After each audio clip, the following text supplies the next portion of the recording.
오늘의 하나님 말씀은 제1성서의 창세기와 제2성서의 로마서입니다. 먼저 창세기 12장 1절에서 4절을 읽겠습니다. 야훼께서 아브라함에게 말씀하셨다. 내 고향과 친척과 아비의 집을 떠나 내가 장차 보여줄 땅으로 가거라. 나는 너를 큰 민족이 되게 하리라. 너에게 복을 주어 내 이름을 떨치게 하리라. 내 이름은 남에게 복을 끼쳐주는 이름이 될 것이다.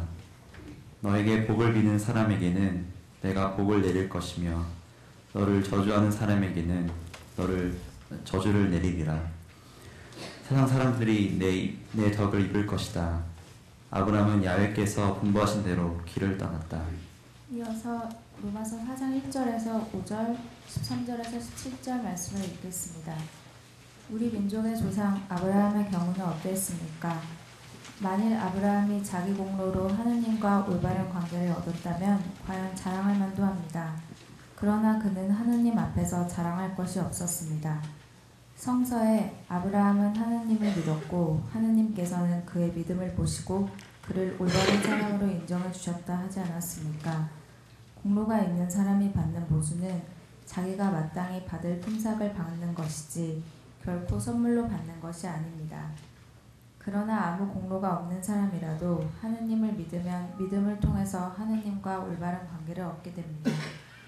하느님께서는 비록 죄인일지라도 올바른 사람으로 인정하실 수 있는 분이십니다.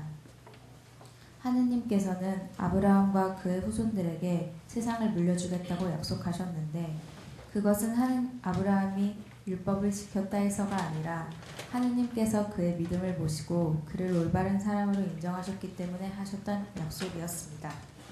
만일 율법을 지키는 사람들만이 상속자가 될 수 있다면 믿음은 무의미하게 되고 그 약속은 무효가 됩니다. 법이 없으면 법을 어기는 일도 없게 됩니다. 법이 있으면 법을 어기게 되어 하느님의 진노를 사게 마련입니다. 그러므로 하느님께서는 사람의 믿음을 보시고 그를 상속자로 삼으십니다. 이렇게 하느님께서는 은총을 베푸시며 율법을 지키는 사람들에게만이 아니라 아브라함의 믿음을 따르는 사람들에게까지 곧 아브라함의 모든 후손들에게 그 약속을 보장해 주십니다. 아브라함은 우리 모두의 조상입니다. 성서에 내가 너를 만민의 조상으로 삼았다 하지 않았습니까? 그는 죽은 자를 살리시고 없는 것을 있게 만드시는 하느님을 믿었던 것입니다. 다 함께 창세기 12장 1절 말씀을 읽겠습니다. 하나님께서 아브라함에게 말씀하셨다. 내 고향과 친척과 아비의 집을 떠나 내가 장차 보여줄 땅으로 가거라. 이 말씀으로 귀한 깨달음과 결단이 있으시기를 바랍니다.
바리사이파 사람들 가운데 니고데모라는 사람이 있었다.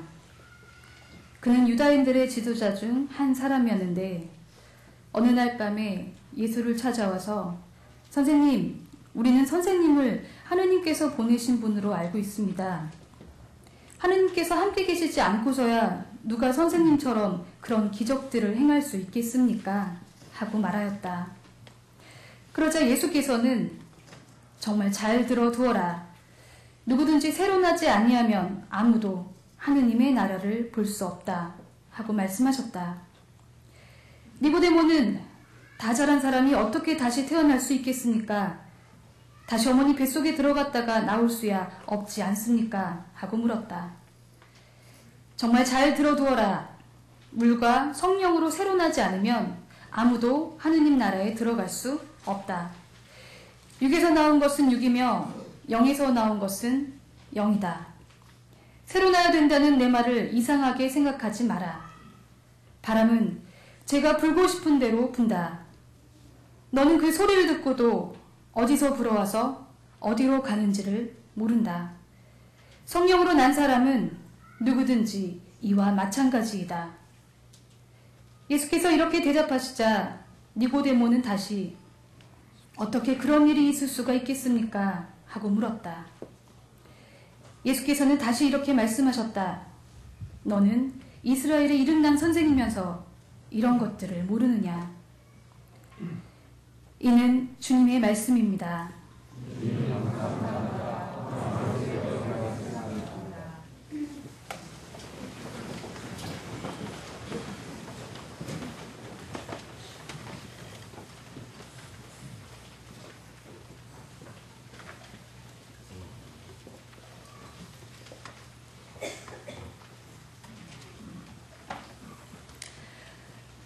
오늘은 총회가 제정한 청년주일입니다. 청년주일은 역사적인 1953년 제38차 교단 후원총회에서 청년주일로 성수할 것을 결의한 후에 매년 각 교회마다 기념하고 있습니다. 그리고 올해는 향인의 역사와도 같이 하는 61번째 청년주일입니다. 이번 청년주일은 청년선교의 의미를 되새기고 또 이에 대해 교회는 말씀과 기도로 후원하며 마음을 모으는 날입니다. 오늘 예배는 청년들을 대표해서 김발금빛 교우와 제가 하늘뜻 펴기를 나누고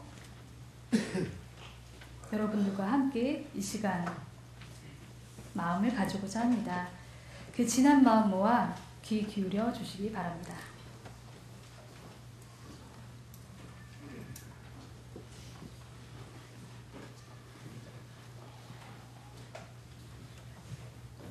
안녕하십니까.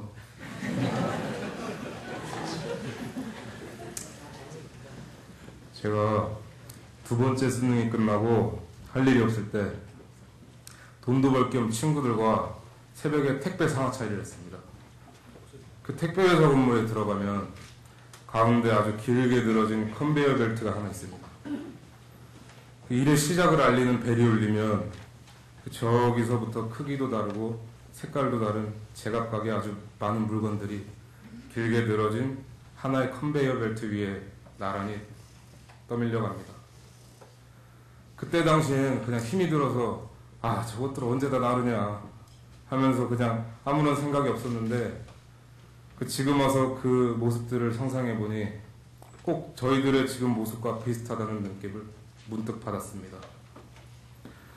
10살도 채 안 될 때부터 우리나라 말도 잘 알지 못하면서 글로벌 시대에 맞는 인재가 되어야 한다며 영어를 배우고 10살이 좀 넘어 중학생이 되면 특목고에 가야 한다고 학원에서 밤늦게 돌아오고 또 고등학교 올라갔더니 흔히 얘기하는 스카이에 들어가야 한답니다.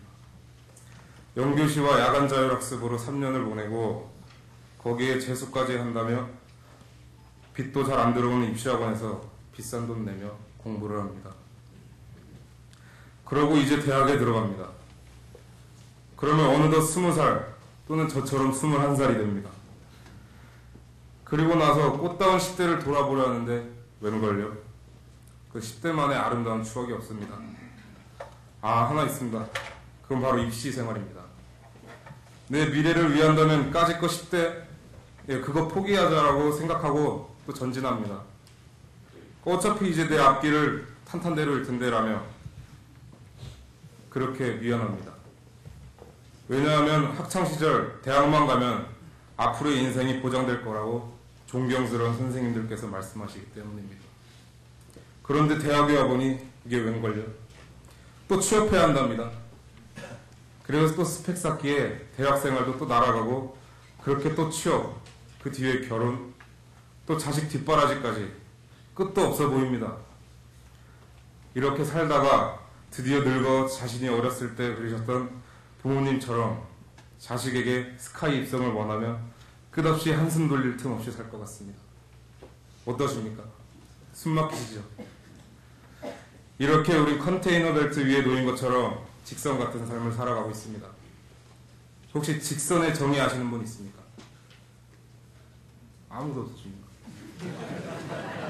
손 들고 한번 자신 있게 대답해 주시죠. 네.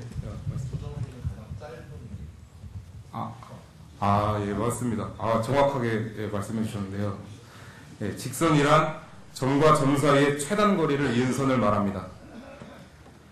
우린 뭐가 그리 급한지 인생을 직선으로 살아갑니다.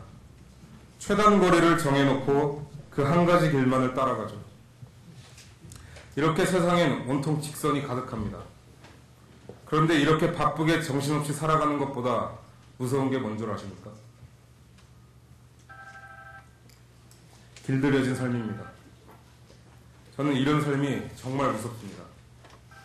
예전에 어른들이 바쁘게 사셨다면 지금 우리는 바쁘게 사는 걸 넘어 세상에 길들여져 살고 있습니다.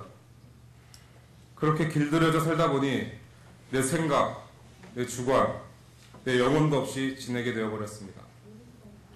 자꾸 세상의 생각에 끌려가면서 정작 내 생각은 없어져만 갑니다.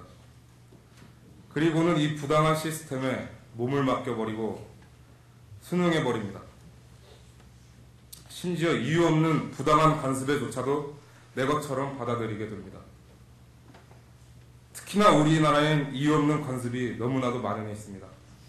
기성세대로부터 대물림된 것들, 그리고 대표적으로 군대 문화가 있습니다.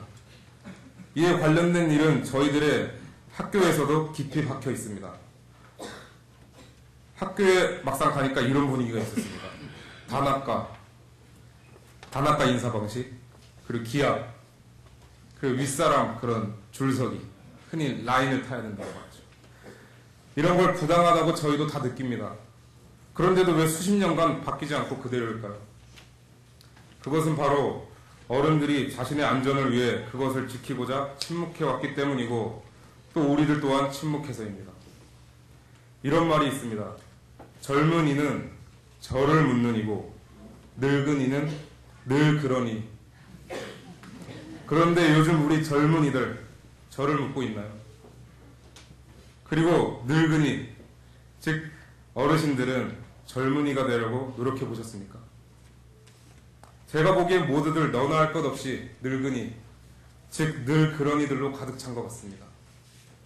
그렇다면 왜 자신을 묻고 세상에 대해 묻지 않은 채 늘 그렇게 침묵하며 살아가고 있을까요? 그건 자신이 가지고 있는 기득권, 즉 안락함, 풍요, 이런 것들을 포기하고 싶지 않아서 그런 것입니다. 왜냐하면 이미 난 그런 험난하고 더러운 꼴 견뎌서 이제야 내가 그 자리에 있는데 뭐하러 받고 이 아까운 자리를 어떻게 포기해? 라면 이런 생각일 거라고 조심스럽게 추측해 봅니다. 그리고 우리 교회 교육에 관한 저희들의 의견을 말씀드리고자 합니다. 사실 이게 아마 좀 민감한 문제이기도 한데요. 그래서 제가 나온 거 아닌가 싶습니다. 우리 교회 어르신들은 많이들 진보를 외치시기로 유명합니다. 그러나 과연 자녀들을 돌보실 때조차 그러시는지요? 교회 안에서는 우리들의 교육에 대해서 진보적이어야 한다고 그렇게 외치시면서 정작 자신들의 자녀들은 영락없는 한국 사회 교육의 시스템 안에 가둬놓고 인류를 만들려고 합니다. 당신들의 자녀들이 모이고 모여 어린이부가 되고 청소년부가 되며 청년회가 되고 신도회를 이루는데 어떻게 저희들이 우리 사회의 틀에 벗어나 자유로운 교육을 받으며 진보할 수 있겠습니까? 사회를 보는 관점에서 흔히 두 가지로 나뉜다고 합니다. 사회를 개인의 총합 이상으로 보는 사회 실제론과 사회를 개인의 합으로 보는 사회 명목론. 둘 중 어디에 더 관심을 가지시는지요? 저희 청년들이 보기엔 감히 전자라고 말씀드리고 싶습니다. 전체만 바뀌길 원하면서도 정작 나 자신의 변화는 일부려 하지 않는 모습을 많이도 봅니다. 앞으로 우리 교회 교우들께서 나 자신과 같은 한 사람 한 사람이 모여 우리 교회를 이뤄나간다는 것을 꼭 기억해 주시기 바랍니다.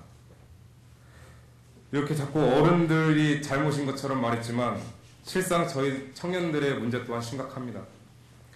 청년들은 나약할 대로 나약해져 있으며 말과 행동이 다른 모습들이 너무나 많습니다. 뒤에선 궁시렁궁시렁 불평불만 다 하고 언제든지 박차고 일어나 강력히 호소할 것처럼 하지만 정작 말해야 할 때에 침묵합니다. 왜 그럴까요, 대체? 우린 대체 뭐가 무서워서 이렇게 입을 꼭 다물고 있을까요? 세상이 옳은 말을 하는 사람에게 손가락질을 합니다. 그게 두려운 겁니다, 우리는. 그러다 보니 어느새 표현하지 않고 그냥 안주하는 삶에 포커스를 맞춥니다. 그리고는 어느덧 기득권이 되어 자신의 재산과 집과 명예를 부여잡고 살게 됩니다. 요즘 우리들을 되돌아보면 또 굉장히 모순투성이입니다. 20대가 되고 대학에 들어가면서 청년들은 눈에 띄게 지식인인 척, 독립적인 척합니다. 가족으로부터, 세상으로부터.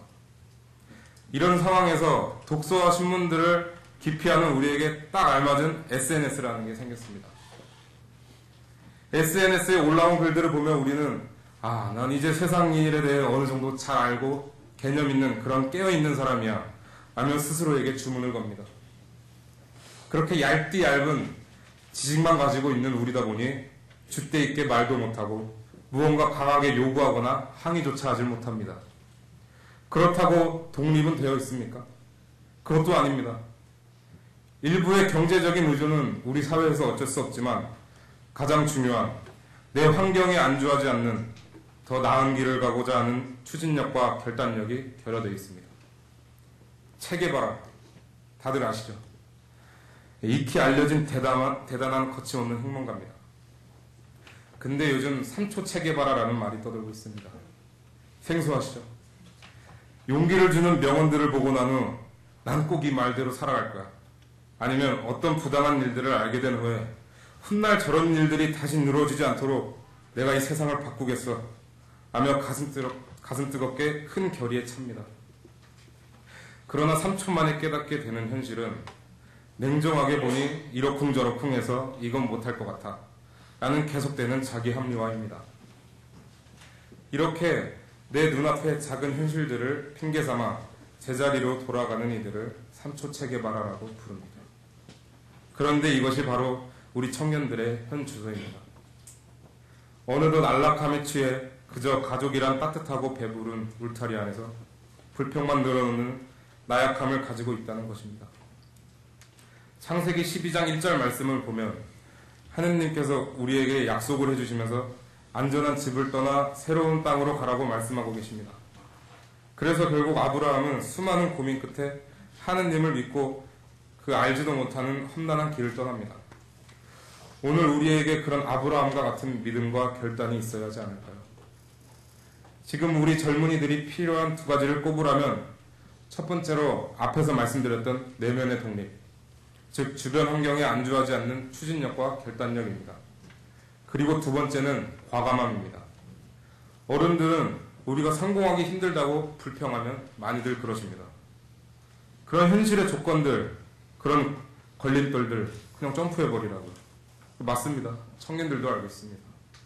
그런데 힘듭니다. 겁납니다. 내가 바라는 걸 이루기 위해 한 단계 나아가기 위해 점프하는 순간에 내가 그동안 이루고 지켜왔던 것들을 포기해야 하는 순간이 오면 정말 두렵습니다. 두 발, 세 발 후퇴를 넘어 땅으로 곤두박질 쳐버리는 것이 현실 아니겠습니까? 저는 그래서 이렇게 생각합니다. 능력 있는 사람이 성공하는 게 아니라 과감한 사람이 성공하는 거라고요. 자신을 자신답지 못하게 만드는 것은 과감히 버리고 자신이 나아가야 할 길에 꼭 필요한 일을 과감히 겁없이 실천하는 용기, 그렇게 떠날 수 있는 믿음이 있기를 바랍니다. 그것이야말로 지금 우리에게 가장 필요한 모습이 아닐까 싶습니다. 요한복음 3장 3절을 보면 누구든지 물과 성령으로 새로 나지 않으면 아무도 하느님 나라에 들어갈 수 없다 라고 말씀이 적혀 있습니다. 근데 저는 이 말씀을 조금은 건방지지만 이렇게 받아들여 봤습니다. 누구든지 이 안정된 현 상황과 관념을 과감히 깨부수고 굳건히 스스로 일어나지 않으면 아무도 하느님의 나라 또는 너의 미래를 볼 수 없다 라고 말입니다. 이제 제가 준비한 한뜻표기는 여기서 마치고자 합니다. 지금쯤 아마 이러시겠죠. 이게 대체 오늘 말씀 제목과 무슨 관계야? 하지만 정말 귀 기울여 주셨다면 눈치채신 분들도 계실 겁니다. 저희가 정한 오늘의 하늘뜰펴기 주제는 앞으로 어른들께서 저희에게 해주셨으면 하는 말입니다. 이제는 저희가 스스로 일어서서 변화해야 할 때이고 변화해야만 합니다. 기존의 악습에서 벗어나야 하고 안정되지만 물질과 향락의 그늘에서 벗어나야 합니다. 그리고 그 과정이 분명 미숙하고 더딜지 모르겠습니다. 그러나 그럴 때마다 어른들께서 다그치시기보다는 저희에게 그런 따뜻한 격려의 한마디 해주셨으면 합니다. 바로 그런 떠남의 여정, 변화의 과정이 느려도 괜찮아라고. 그 잔잔한 힘 있는 말이 오갈 수 있는 따뜻한 향림 공동체가 되길 바라며 제 설교는 이만 마치겠습니다. 아멘.